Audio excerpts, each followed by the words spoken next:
For our state plan, we selected family involvement.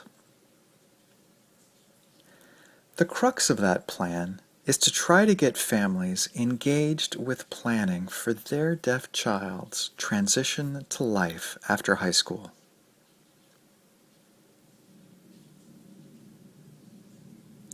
We need to provide families with the information they need to be better able to advocate and help their child to become independent.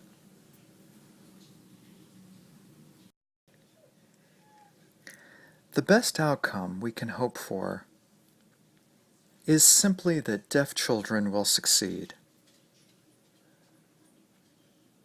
That means having a job and paying taxes just like the rest of us, to not become dependent, and of course to lead a happy life.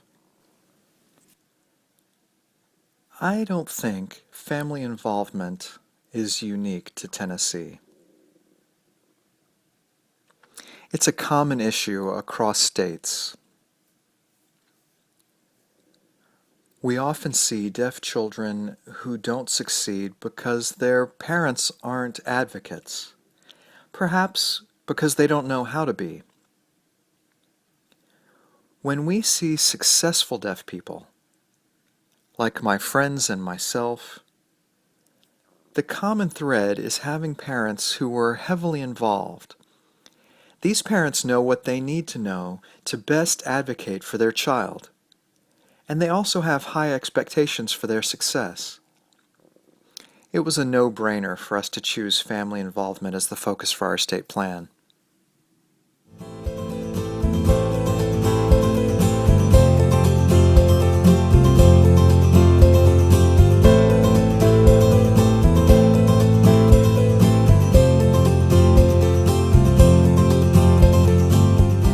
Well, the progress has definitely been more complex and slower than expected.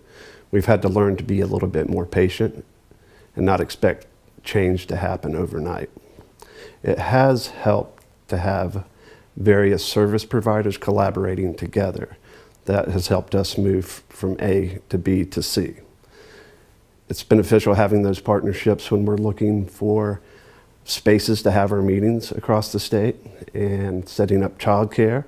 And it's important that those relationships continue to grow together and learn from each other. Yeah, the relationships built with vocational rehab, the ARC of Tennessee, has been beneficial. They're starting to work together more and support each other and not duplicating their efforts. It's been a little bit slower than expected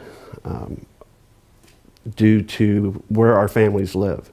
35% of our population is rural, so getting those families into the major cities where we're having the parent workshops has been difficult. And even identifying who those families are is difficult. The State Department of Education, their census, it tells us how many deaf and hard of hearing students we have in the state, but it doesn't tell us exactly where they are. So it's very difficult to identify those families.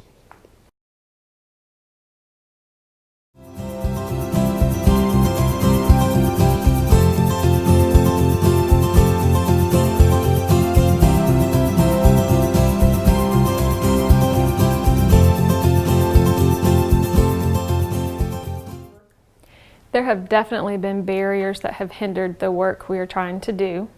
A few of those are lack of funds, resources, facilities use and location, and then also being able to locate parents and families across the state in order to provide them the opportunity to attend the family event.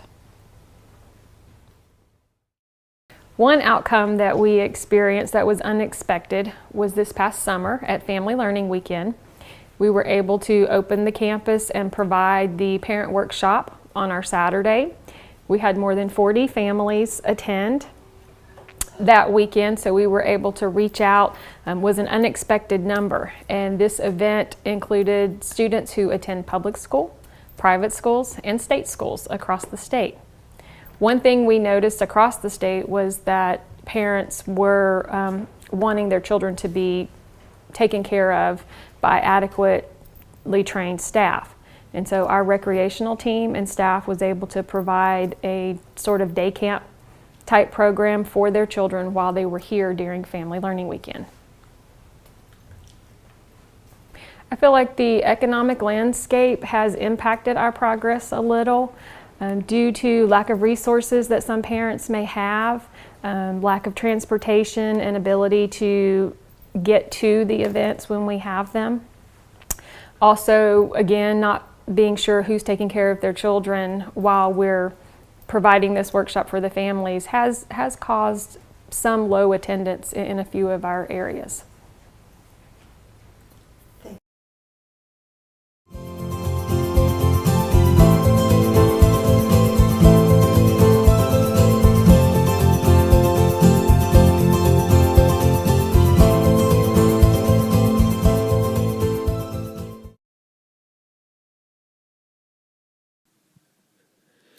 The first lesson we learned is an important one: to have fun. Secondly, recognize that each team member has their own skill set and knowledge base that they bring to the table to share with the others. That's really helpful. Also, we each have our own individual networks that we're able to leverage in this process so that people can network and make important connections. That's crucial considering the span of our state.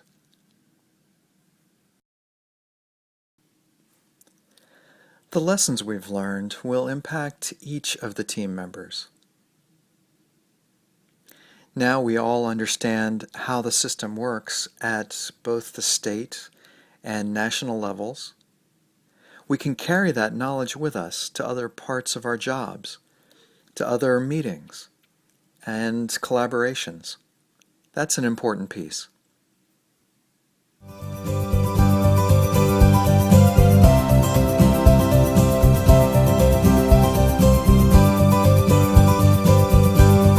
I think one of the best things for our team was that parents were able to meet other parents across the state. A lot of times as parents, we don't have an opportunity to meet and socialize and understand and learn what's going on in other areas and with other families. Once those parents are able to come together and they recognize that they share many of the same challenges and struggles that the other families have, it was a good opportunity for them to hear experiences where the students were able to overcome those challenges and be able to go on into their post-secondary careers and choices and be very successful.